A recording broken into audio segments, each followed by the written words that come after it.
আচ্ছা আব্বা, দাদা কি তোমার জন্য কিছুই রেখে যায়নি? আরে হ্যাঁ, রেখে গিয়েছে তো। তোর দাদা খুব ভালো মানুষ ছিল, আমাদের জন্য অনেক কিছু রেখে গিয়েছে। কই, আমি তো কিছুই দেখলাম না। আর তোমার অবস্থা তো দেখতেই পাচ্ছি, অভাবই কাটে না। শোন রকিব, তোর দাদা এই সাইকেলটা 40 বছর চালিয়েছেন, তারপরে এই সাইকেলটা আমাকে দিয়েছেন।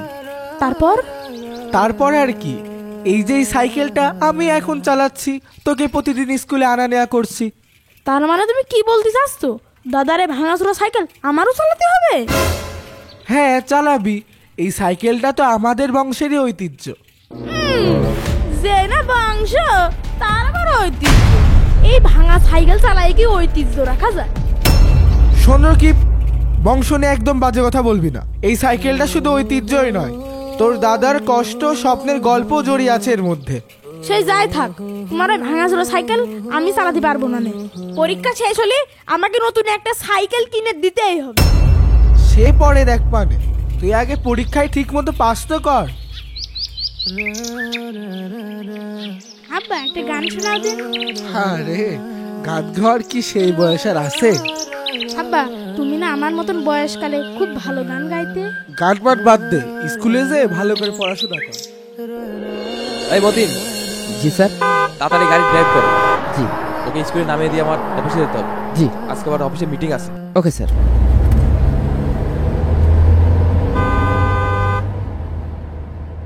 আচ্ছা বাবা, তুমি এত বড় লোক হলে কিভাবে? আরে আমি আর বড়লোক কোথায়, বড়লোক ছিলেন তোর দাদু। দাদু? দাদু কি এমন করতেন যে এত বড় লোক ছিলেন? তো দাদু অনেক পরিশ্রমী মানুষ ছিলেন, দিনরাত খেটে খুটে অনেক জায়গা জমি করেছেন।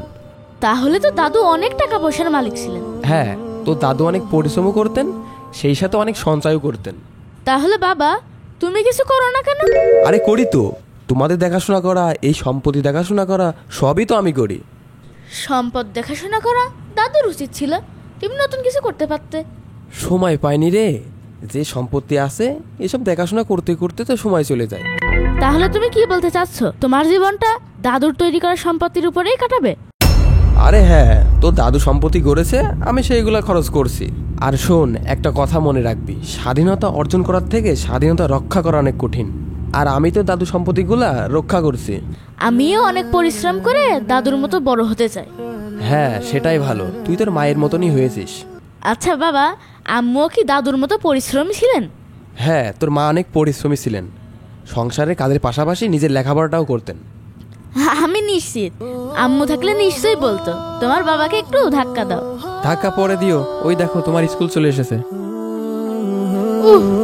ব্যথায় আর বসতে পারছি না। আব্বা কবে যে সাইকেলটা বাদ দিবে? মনে মনে তুমি যাই বলো, আমি কিন্তু সব শুনে ফেলেছি। সাইকেল আমি এখান বাদ দিচ্ছি না। এই নামেক। ও বাসলাম। আচ্ছা আব্বা, আমি স্কুলে গেলাম। মনি শোন, ক্লাসে যেন কারোর সাথে মারামারি করিস না, আর স্যারের কথা ক্লাসে ঠিক মতো শুনিস। ঠিক আছে আব্বু। আমি গেলাম, ছুটির পরে আবার তোকে নিতে আসবানে। আচ্ছা তাড়াতাড়ি এসে। আরে চলে আবার সাইকেল হাওয়ার বেগে উইরা উইরা, চলে আবার সাইকেল হাওয়ার বেগে উইরা উইরা।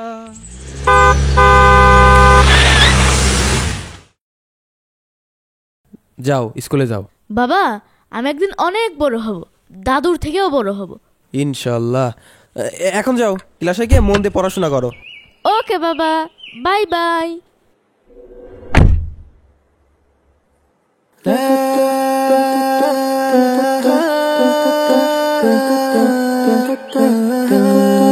এই রকিব,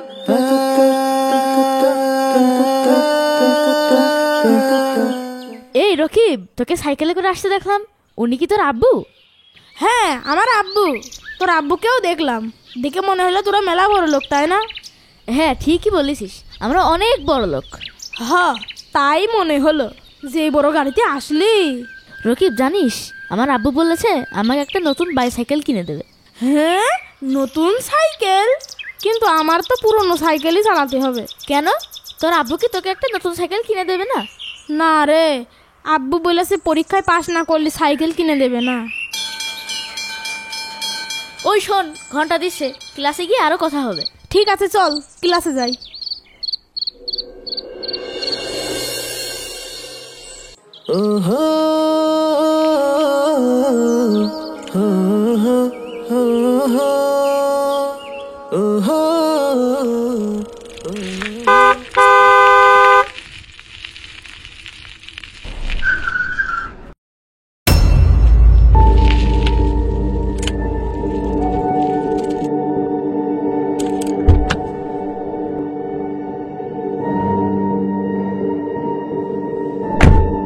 এই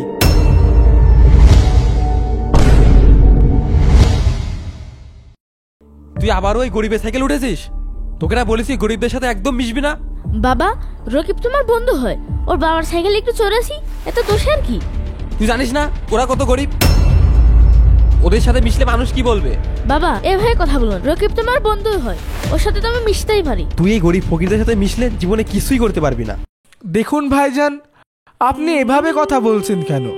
আমার যতটুকু সামর্থ্য আমি ততটুকু দিয়ে আমার ছেলেকে মানুষ করার চেষ্টা করছি।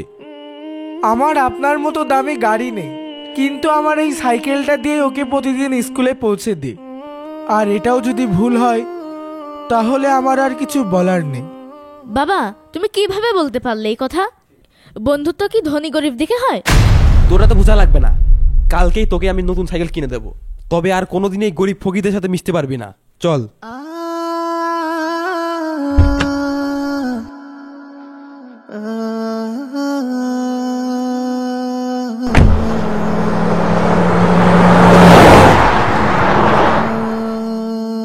এই সাইকেলে ওঠ, ওসব বড় লোকদের সাথে মিশতে হবে না তোর। ওঠ।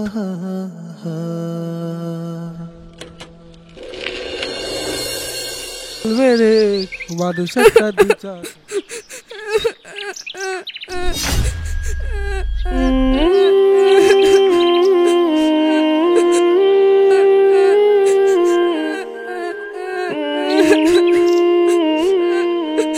আব্বা, কালকে তো তুমি আমি ভাঙা সাইকেল দিয়ে আমার স্কুলে দিয়ে আসবা না? কেন মনি, কি হয়েছে? তোমার ওই ভাঙা সাইকেল দেখে সবাই হাসাহাসি করে, সবাই কয় তোর আব্বা তো গরিব, সবাই গরিব গরিবকে আমার খেপায়। বাজার রে, আল্লাহ আমাদেরকে গরিব বানিয়েছে, আল্লাহ যা দিয়েছে তাই দিয়েই আমাদেরকে চলতে হবে। আমি অত শত আর বুঝি না, আমার নতুন সাইকেল না কিনে দিলে আমি আর স্কুলে যাব না। মনি, তুই তো জানিস আমি জন বেশি খাই, তারপরে আবার গত এক সপ্তাহ কাজে যেতে পারিনি। এখন আমি কি করে তোকে সাইকেল কিনে দেব? বললাম তো, তুমি কিভাবে সাইকেল কিনে দিবে আমি জানি না। সাইকেল না কিনে দিলে আমি স্কুলেই যাব না। শোন, ওই ঘরে চৌকির তলে একটা ব্যাংক আছে, ব্যাংকটা আমার কাছে নিয়ে আয় তো। যা যা যা। আসছে যাচ্ছে।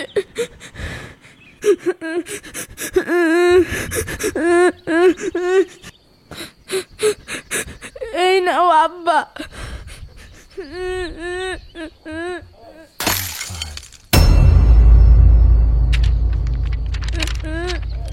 এই দেখ, এখানে জমানো টাকা দিয়ে তোকে একটা নতুন সাইকেল কিনে দেবো।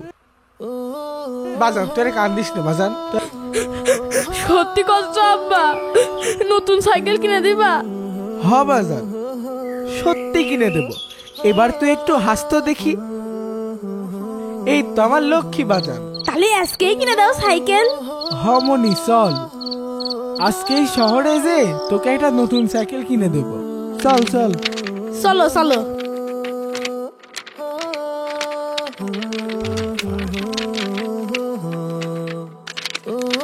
চল চল। চলো চলো। কি মজা, নতুন সাইকেল কিনবো না কিনবো।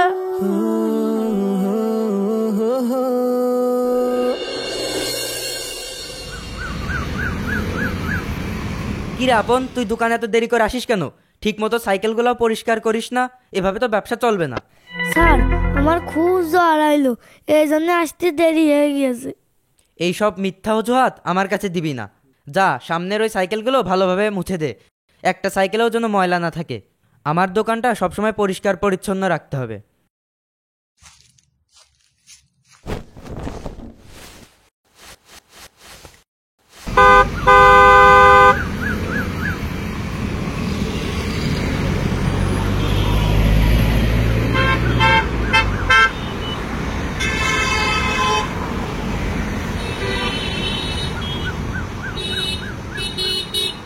বাবা, বন্ধুরাই ড্রিম সাইকেল স্টোরের কথাই বলছিল। দোকানের সামনে গ্লাসের দরজাও লাগানো। দোকানটা মনে হয় আমাদের মতো বড় লোকদের জন্য। চলো ভিতরে যাই। হ্যাঁ, ঠিকই বলেছিস, চল ভিতরে যাই।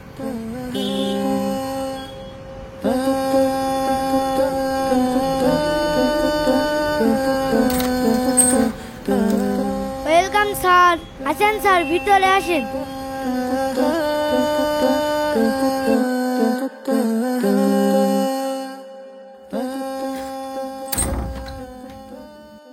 আসসালামু আলাইকুম স্যার, বলুন কি ধরনের সাইকেল নিতে যাচ্ছেন? ওয়ালাইকুম আসসালাম। এই যে আমার ছেলে আকিব, ওর জন্য এই দোকানের সব থেকে দামি সাইকেলটা দেখান। এই আপন, আমাদের দোকানের সব থেকে দামি সাইকেলটা নিয়ে আয়। স্যারের ছেলের ওই সাইকেলটা পছন্দ হবে না। ঠিক আছে স্যার, আনছি।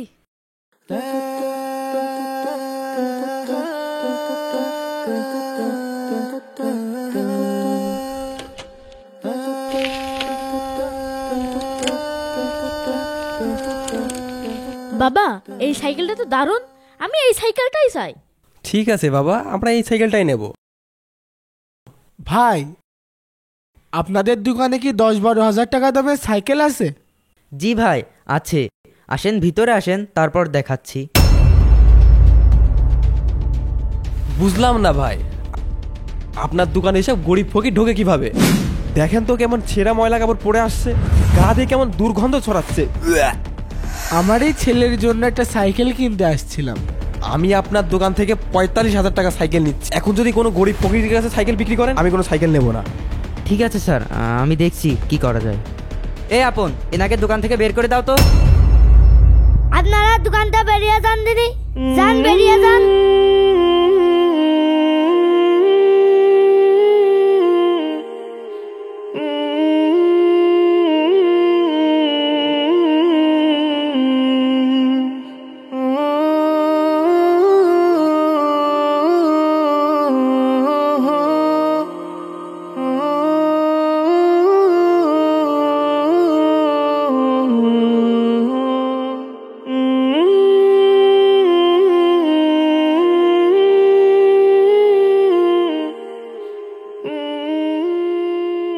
এসব ছোট লোকদের এই দোকান থেকে দূরে রাখবেন, বুঝতে পারলেন?